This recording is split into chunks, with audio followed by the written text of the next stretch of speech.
ডাক, টেলিযোগাযোগ ও তথ্য প্রযুক্তি প্রতিমন্ত্রী জুনায়েদ আহমেদ পলক জানিয়েছেন, কোনো ধরনের বিনিয়োগ ছাড়াই মোবাইল আর্থিক সেবা নগদের কাছ থেকে ১৪ কোটি টাকার রাজস্ব পেয়েছে সরকার।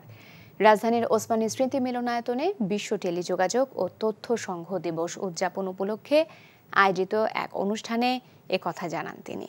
প্রতিমন্ত্রী আরও জানান, চলতি অর্থ বছরে নগদের কাছ থেকে ডাক বিভাগ প্রায় ৫.৫ কোটি টাকা পেয়েছে।